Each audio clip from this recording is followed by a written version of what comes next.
Everyone good? Good afternoon. My name is Deputy Russell Davis, Santa Clara County Sheriff's Office Public Information Officer. Before we start, I'd like to put out my thoughts and prayers to the victims and their families of what happened today. This is a tragic situation that we're dealing with right now, and we're using all the resources we have right now to find out what exactly happened and what transpired. Our first primary focus is public safety. We want to ensure everything that happened from today is we want to ensure the biggest public safety for the surrounding area and our whole community. This morning at 6:34 in the morning, Santa Clara County Communications received 911 phone calls of a shots fired call in the area of 101 West Younger Avenue, located in the city of San Jose, which is directly adjacent right next door to Sheriff's Office headquarters. Deputies responded and received information that there were multiple shots fired calls located from that building. During this time, this was during a shift change where deputies from the midnight shift and day shift were on at the same time, going through a transition into different shifts. Once we received that information, deputies and surrounding officers immediately responded to the location and addressed the threat in the situation. They did not wait. They immediately went into the scene and rendered first aid and rescued victims out of the building as fast as they can to figure out what was going on. I can tell you this was at a Valley Transportation Authority light rail yard, which is next door to Sheriff's Office headquarters. Immediately once we received information of shots fired called, we immediately activated the Santa Clara County Active Shooter Protocol, which activated multiple law enforcement agencies in the surrounding counties, as well as multiple fire department agencies to initiate and activate the Rescue Task Force, which is part of the Active Shooter Protocol, which we'll go into more detail. Multiple agencies showed up and assisted, from local agencies within Santa Clara County, state level from the Office of Emergency Services, Governor's Office, the California Highway Patrol, and multiple federal agencies from the Federal Bureau of Investigations, FBI, ATF, and Department of Homeland Security. I'll tell you right now, with the numbers, and it's still preliminary and it's subject to change, we have 8 victims that are pronounced deceased from today's incident, from gunshot wounds. We also have 1 suspect who is deceased as well from this morning's incident. I can confirm with you that deputies did not exchange gunfire, and right now we're going to preliminary go with the assumption that it was a self-inflicted gunshot wound from the suspect, and deputies did not exchange gunfire. At this point, we have investigators on scene interviewing anybody that was on scene to see what exactly happened, and we have our CSI teams as well outside, along with conjunction with the Federal Bureau of Investigations assisting. Right now, if you are looking for a family member, loved one involved with this incident, we ask you to contact our Reunification Center, which is over here at 70 West Heading. It's located at the Isaac Newton Auditorium. We have grief counselors on scene. The phone number to call is 408-209-8356. I'll repeat it one more time, 408-209-8356. So this incident is going to take some time, and the reason why is because we're going to use all necessary methods to ensure the public safety for everyone. We actually had an explosives dog on scene, which detected to some type of explosives material at the crime scene itself. At that point, we activated the Sheriff's Office bomb squad, who is currently on scene and render any type of suspicious packaging safe at that point. I'll tell you, it's going to take a long time to render these areas safe. They have to go through every room in every building to ensure that everything is safe. So that's such as in bringing in a bomb robot in there, and it takes time. So I ask for your patience on gathering further information from here. It's going to be some time. Other than that, we have detectives on scene. We're doing everything we can, but I'll tell you this, with the training that we've been doing with our active shooter protocol, this could have been a lot worse of a situation. This is a very unfortunate situation. But with the training and everything that we have with this protocol, this could have been a lot worse than what it was, unfortunately. So that being said, I'm going to pass it on to Sheriff Lori Smith, who's going to give you further information from there. What are the areas that you're covering with the bomb squad? The bomb squad is pretty much activated, and they're searching every crevice of the whole building to ensure that everything is safe. Okay. And that's where it's going to take some time. The VTA Transit Center, which is a light rail, it's pretty much a light rail facility, pretty much, light rail garage. What is the reason that Homeland Security is involved? We appreciate having federal agencies coming out. They come out here just to provide resources for us. Hey, do you need any assistance? And, in that case, and if we need help, we'll ask them out in that case. So they're just being that entity to help us out. How many rooms will the robot have to go? It depends how big this building is. I haven't been in the building myself, but it's going to take some time. So we ask you for that patience. Any indication on motive? Any indication on motive? We don't have that information right now. This is still preliminary. This is still ongoing.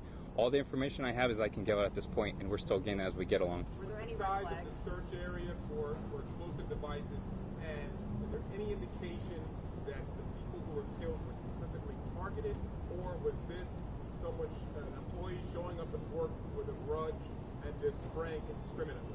So this is a big building. I can't get into the details how big this building is, but it's a pretty decent sized building. In regards with motive, I don't have that information. This is still preliminary, and I'm still trying to get that information at this point. Do we know if the shooting took place inside, outside, or either way? I don't know at this point if it's inside or outside. We have. Yeah, I'm going to pass it off to Sheriff Lori Smith, and then she's going to take over from here. So what I'd first like to do is tell everyone that my heart really goes out to the victims. These were county employees, and we're doing everything we can to help them, including the Family Reunification Center. But I really want to commend the law enforcement in Santa Clara County. Several years ago, the Sheriff's Office, in conjunction with the County Fire Department, began a series of trainings for active shooter. And that training has happened throughout the county with law enforcement and all fire agencies. And why that differs is that at the time there's an active shooter, as soon as we can get one team together, we go in.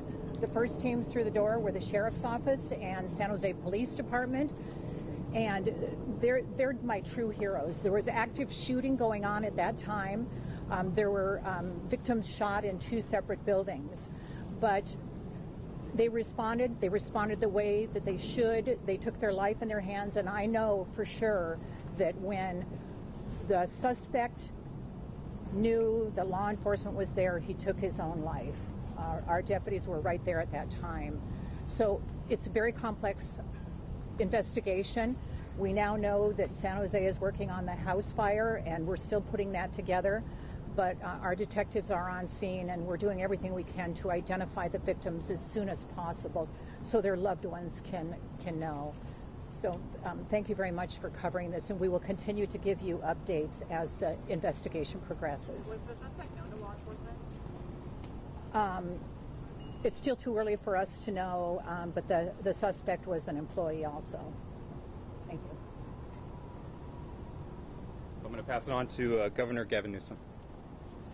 Thank you. Let me thank the sheriff, the mayor, our police chief, captain, all the men and women in uniform. You're going to learn over the course of the next number of days and weeks about the heroism of the San Jose police, saved lives, deputy sheriffs that quite literally ran seconds after hearing about this incident without any consideration of their own lives, and did an extraordinary job to save other people's lives. That said, there's a numbness I imagine some of us are feeling about this, because there's a sameness to this. Anywhere USA.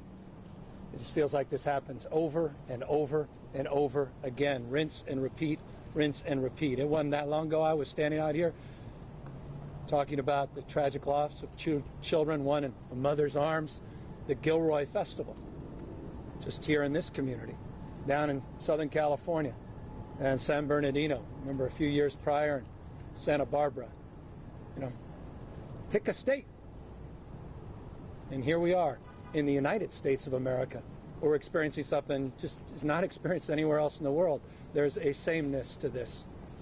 And that numbness, I think, is something we're all feeling. All of us gathered here today, looking at this scene, listening to governors, mayors, chiefs, speaking similar tone and terms, expression of condolences, all the right emotions and perhaps the right words, but it begs the damn question, what the hell's going on in the United States of America? What the hell's wrong with us? And when are we going to come to grips with this? When are we going to put down our arms literally and figuratively, our politics, stale rhetoric, finger pointing, all the hand-wringing consternation that produces nothing except more fury and frustration, more scenes like this repeated over and over and over again. I say that not as a governor, I just say that as a father of four. I say that as a member of this community, cares deeply about it.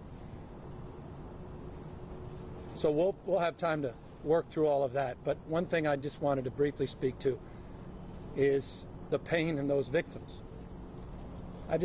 We just had the privilege of spending the last few hours with the victims that are waiting to just learn if their loved one is still alive. They're dialing the phones, they can't find it. They're trying to go on and find a phone of a loved one. Waiting to hear from the coroner, waiting to hear from any of us, just desperate to find out if their brother, their son, their dad, their mom is still alive. Just imagine being in there. I know everybody wants all the answers to all these questions, but there's no more important question and no more important answers that we owe than the victims of this senseless and tragic shooting. And so I'm not just going to express my condolences. I'm not just going to express the usual platitudes. But let me just thank the heroism of those victims. The fact that they can even stand up and support one another is remarkable. What a human act. And so I just want to, we just want folks to know we're going to be there for the victims. I want folks to know, I'm here for you, Mr. Mayor, and the county, this state. And I know we have elected officials of all political stripes who want to be here for this nation.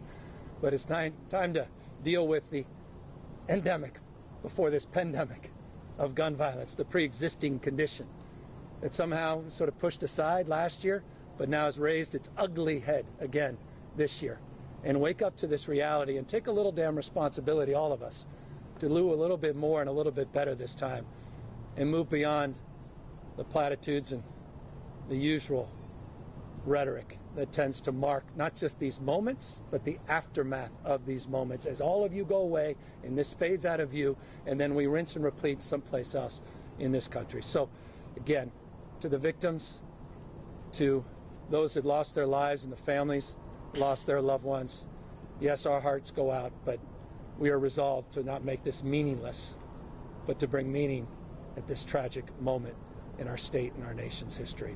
Again, thank you to all the men and women behind me and their courageousness and the incredible, incredible bravery that was demonstrable of the men and women in our San Jose Police Department and Sheriff's Office. Governor, what do you say to the people who say California has some of the toughest gun laws in the country? So next we're going to introduce Valley Transportation Authority Chair President Glenn Hendricks.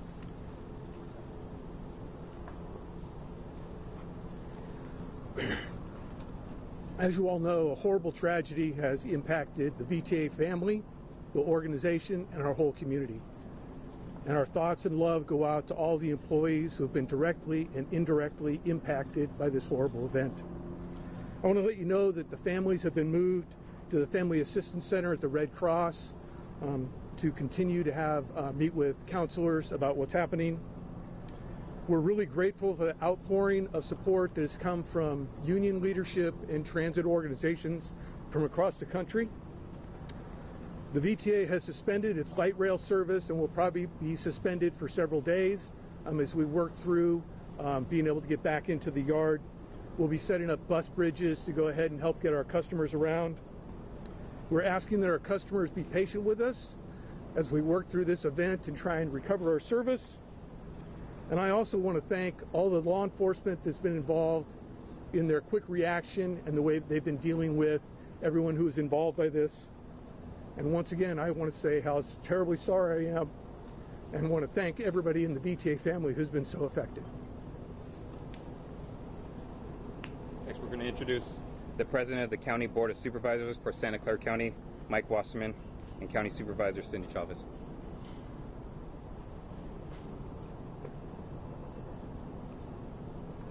It was 2 years ago, the mass shooting in Gilroy, and law enforcement responded quickly and minimized the number of fatalities. Last year we had COVID. Still have COVID, but last year was the big year, and the people and the county responded so as to have the lowest positivity rate in the state. Today we had this mass shooting here, and it was the Santa Clara County Sheriff's Department and the San Jose Police Department that responded so quickly to minimize the loss of lives. As you can see, our flag now is at half-mast to help commemorate and remember the people that have passed today. It is an extremely sad day in the history of Santa Clara County, but I'm also very proud of the response by law enforcement and then the VTA family taking care of the loved ones, the survivors of those that passed, and the district attorney's office that has stepped forth with the services they provided 2 years ago to the people in Gilroy and continue to provide every day and will provide to the survivors, loved ones, and family of those that passed. It is a sad day in Santa Clara County history, but I'm very proud of the response, including the unions that have come forward with funding and help. Santa Clara County is a family, and you're seeing that go into effect today. My condolences to all the family members and friends of those that passed today. Thank you. You know, let me start by just reminding everybody that the backbone of Santa Clara County throughout COVID-19 was all the essential workers, and none were more essential than making sure people could get to their places of work. And VTA never stopped. It didn't stop light rail, it didn't stop buses, it didn't stop helping move people from point A to point B. These heroes that we all learned how to call essential workers heroes, we're now calling on them to be heroes again.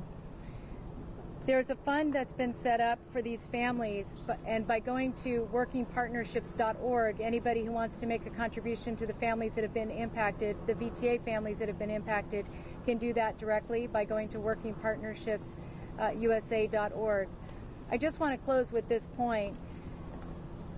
While my heart breaks, I can't stop thinking about what we could all be doing differently to stop this in our community so this doesn't become something that just happens here, but something that should never happen.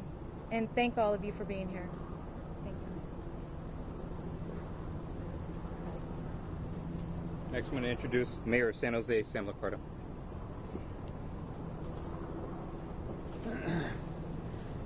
It's been said before, but it's worth saying again. Our hearts are broken for the family members who have lost their loved ones, for our VTA family members who have lost their friends and colleagues. I'm joined here by Councilmember Raul Perales, who himself lost a dear friend, and Councilmember Matt Mahan. These are members of our community. These are members of our families.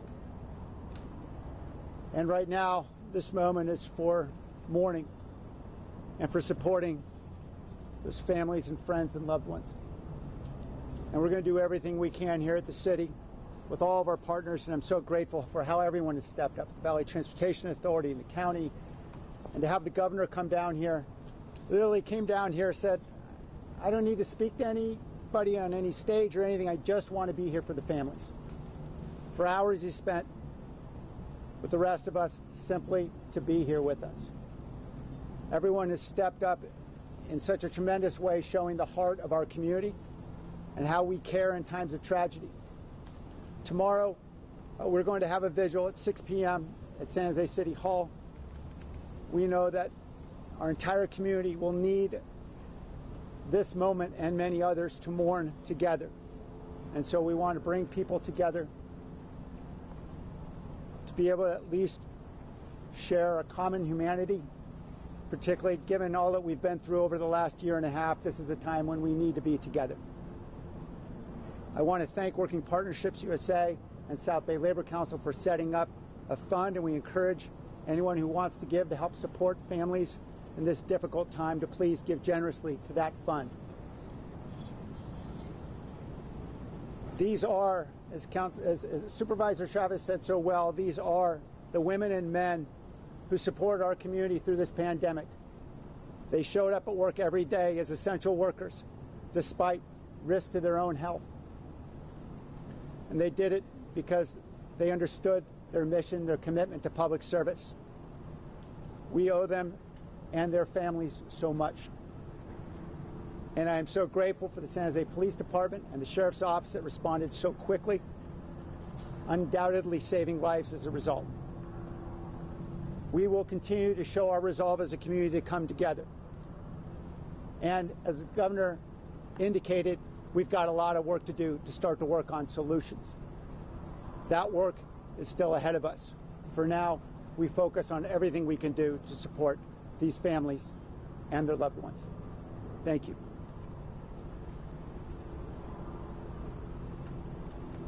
I'll pass it off to the Federal Bureau of Investigation, FBI Special Agent in charge of the San Francisco office, Craig Fair. My name is Craig Fair. I'm the Special Agent in charge of the San Francisco Division of the FBI here in the Bay Area. On behalf of the FBI, I would like to express our condolences to the families of the victims, VTA family, and to the city of San Jose in the wake of this tragic crisis, of which the FBI is no stranger to responding to. The FBI is assisting the city of San Jose, the San Jose Police Department, and the Santa Clara Sheriff's Office in this investigation. They are lead. We are providing assistance in the form of evidence response and recovery. We are flying national assets from Quantico, Virginia. We will be providing ballistics, technical forensic equipment and analysis. We will be bringing teams in from other divisions throughout the FBI to assist in the analysis of the crime scene. That is going to take some time. It is complex. We are very deliberate. We are required to map and catalog evidence, and that is going to take some time, and I'm asking your patience in that process. We are also providing victim assistance, victim services during this crisis to help families heal in the wake of this. We will be here as long as needed and to continue to provide that assistance. I would also like to commend the first responders, the officers who went in at their own peril to assist in taking out victims from that crime scene. Thank you very much. Special Agent, could you describe a little bit how complex this is? It looks like it's multiple buildings. You're already starting to map it. I see some of that. This is a really, you're talking multiple locations, right? It is multiple locations. It is, as I said, it's a very sizable crime scene. We are currently in there looking at how we need to go and how we need to process that. That is also going to take some time before we actually start processing this. Any idea how long? Days? Potentially looking at days, but I don't want to get into that right now, Stephen. Pass it off to Alcohol, Tobacco, and Firearms ATF Assistant Special Agent in charge, Joshua Jackson. Hey, good afternoon. My name is Joshua Jackson. I'm the Assistant Special Agent in charge with the ATF San Francisco Field Division. ATF definitely wants to express our deepest condolences to the victims who lost their lives or injured, the families and friends of those individuals, as well as the community at large who are suffering at this time.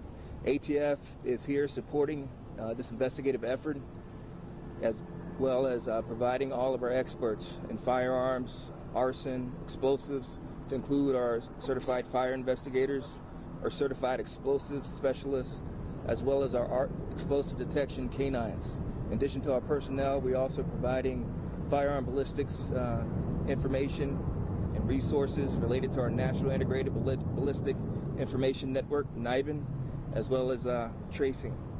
ATF is committed to reducing violent crime throughout all the communities that we serve throughout the United States, and we're committed to see this one through, supporting our investigative partners here in this investigative team. Thank you. Joshua, can you talk about the different dogs? We've seen like all kinds. They have different specialties. Can you talk about that? I can comment on the ATF explosive detection canines that we have. Currently, we have 5 ATF explosive detection canines that have been deployed to support investigative efforts, and those canines are being deployed on the scene right now. Talk about the importance of NIBIN in this case. NIBIN's important as far as it provides ATF and our investigative resources the ability to be able to trace firearms and ballistics evidence to link it to other firearm crimes or other crimes that might be involved. It's not to say that the evidence here has not been processed for Niven yet. The crime scene is still being processed as we speak. Evidence is still being taken into custody. That will take place at a later date. Thank you. But you will use Niven, is that correct? So we're going to pass it off next to San Jose Police Department Chief Anthony Monta. Good afternoon. I want to extend my sincerest condolences to the victims, family, and our community. There's no doubt that the courageous acts of our men and women at the San Jose Police Department saved lives and helped rescue the over 40 employees that were present at this facility. Again, I'm extremely proud at the partnership that we have with our Sheriff's Department, the Fire Department, our federal partners, again, to limit the loss and the tragedy that has occurred today. We are here to support our community, our families, and our law enforcement partners as we help them with their investigation. Thank you for your continued support of the San Jose Police Department and of all law enforcement here in the county.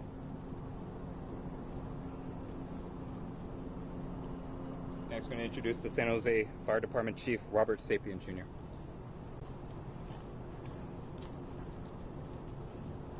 Good afternoon.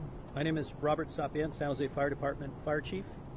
This morning at about 6:30 a.m., 3 significant incidents unfolded that required us to mobilize all of our on-duty available resources. Unfortunately, the second of those events was the younger incident where our personnel were dispatched to an emergency medical services call, and ultimately we learned it was this active shooter event.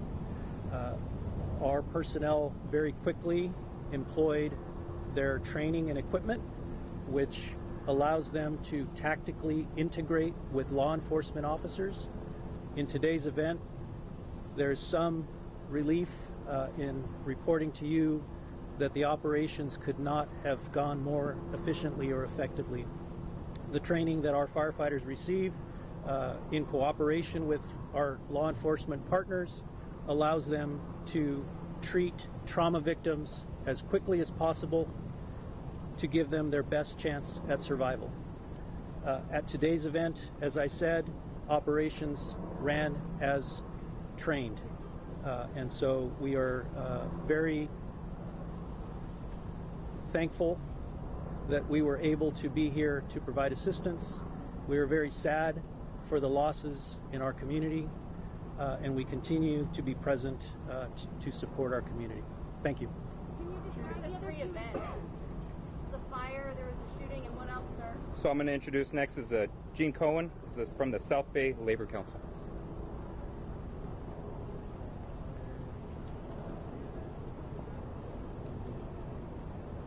Good afternoon. My name is Jean Cohen. I'm the Executive Officer of the South Bay Labor Council. We are here with all the working men and women in Santa Clara County to stand with our ATU brothers and sisters. Today is about supporting victims. It's about sending love and support to everyone who came to work this morning intending on serving the public and ended up not going home. It's unacceptable, and what we're asking for right now is for there to be respect and love that's dedicated and shown to all of these workers. They need money, they need support, and we need to make sure that their families are also being respected in terms of giving them their space to mourn. So thank you so much for the opportunity to make sure that all of our workers have the opportunity to let you know that when you go to work, you should be able to go back safely, and that right now we're going to be making sure that as a family we're taking care of each other. Thank you very much.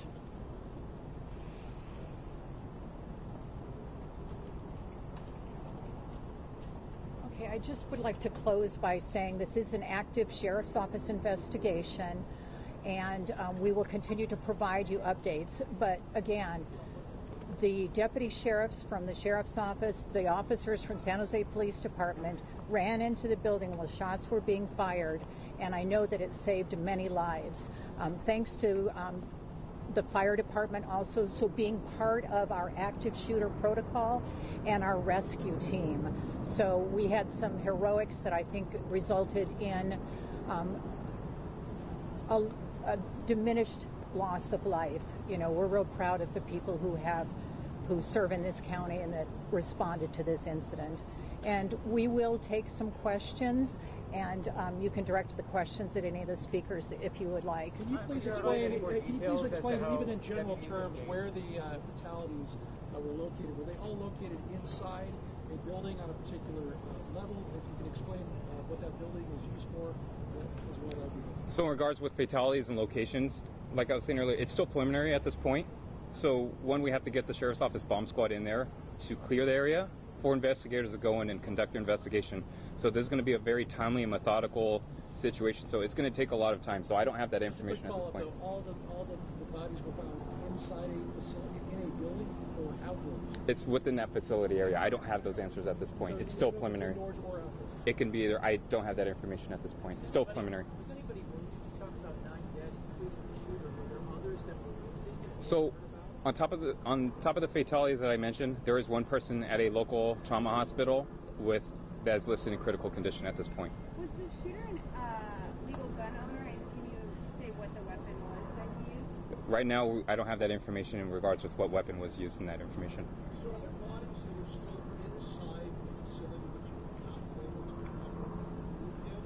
And is that why there has been some delay in definitively telling family members what's happened to loved ones that they can't leave? Yeah, so we have investigators on scene with the Santa Clara County Coroner's Office right now. So they're doing their investigation to follow up, see what they have, and also contact the next of kin. And we just want to make sure we ensure the privacy for the family and loved ones that were involved in this situation. Were there any weapons recovered from the house?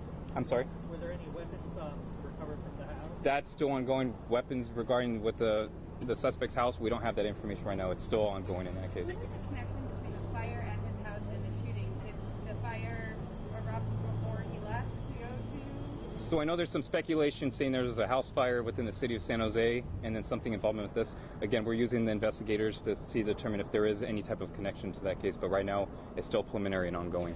Yes, sir. Can you confirm more victims were found at the gunman's home? I don't have that information at this point, so in regards with the house fire. Any other questions? Explosives were discovered or indicated by an explosive detecting dog in the building? Correct. So there's an explosives detection dog, an EOD dog is what we call, that detected on a suspicious device. Immediately we activated the Santa Clara County Sheriff's Office bomb squad, and they're going to use their protocol and pretty much canvass that whole area to ensure that it's safe for our investigators to go in and conduct their investigation at that point. So it's going to be a very timely, methodical. We're going to be there throughout the night to clear every room and every crevice of that building. We know that it is a very big building, and we're going to use everything because we want to ensure the safety for the deputies and investigators and everyone else around, that it's clear and safe in that case. Jesse. The building, or will they also search the light rail train tracks, the area around? We're going to search everywhere. We're going to do everything in all due for us, and we're going to use all the resources that we have, and that's why we have multiple surrounding law enforcement agencies here, including federal agencies, to assist us with this investigation. Calls to 911 with people inside the building? I don't know if it was a drive-by, it was a passerby, or somebody inside the building that called 911, but it got received to us at 6:34 this morning. I don't know if they're in the same place. I know that they were employees. I'll tell you that the suspect that was deceased is an employee from VTA. One more question, then we're going to wrap it up. I'm sorry? Can you describe the explosives that were found? Explosives, it's still preliminary. The bomb squad's doing everything they can to utilize and find everything. We're going to use everything from precursor chemicals to any type of explosive devices to any type of objects and materials. We're going to use all of that and determine exactly what we have. Has any more been found, or is it just the one for right now? Once we have when the dog smells on something and has a scent, we're going to activate the bomb squad and we're going to utilize those resources from there. Okay. Did the shooting happen during a union meeting? I don't know. That's still, again, preliminary, and then we're still trying to get that information. What I'll tell you right now, just to wrap things up, this is our last press conference for today regarding this incident. Again, please give us patience and time with this. We want to be very methodical and very transparent and make sure we do a thorough investigation on this. So please give us time. I know you want more information. Please bear with us. And then once we have more information, we will send out an updated press release statement from our agency. Okay? Thank you, everybody. About the 3 different incidents, what were the 3 different incidents that utilized all your resources? Thank you for the question. A little more information on the 3 incidents. So at 06:29 this morning, we received a report of fire on Smith Avenue, which is a commercial area of town, or commercial industrial rather. That ultimately was a second alarm fire. The second incident, as I said, was this incident here on Younger, and the latter was in a residential area in town on Angmar Court. That's Angmar Court, and that ultimately was a second alarm fire. And what time did that third call come in? The third call was at 06:36 hours.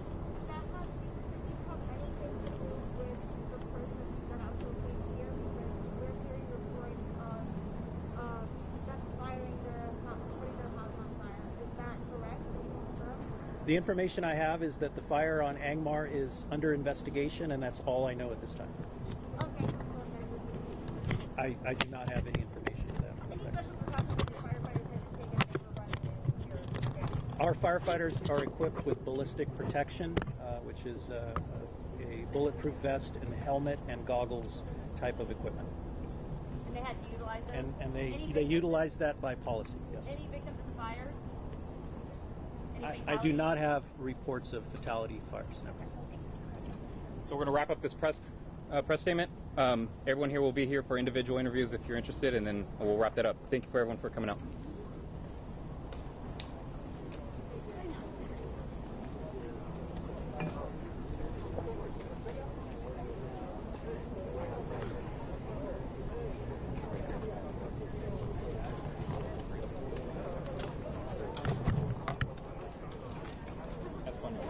There's one other one, right? Right here.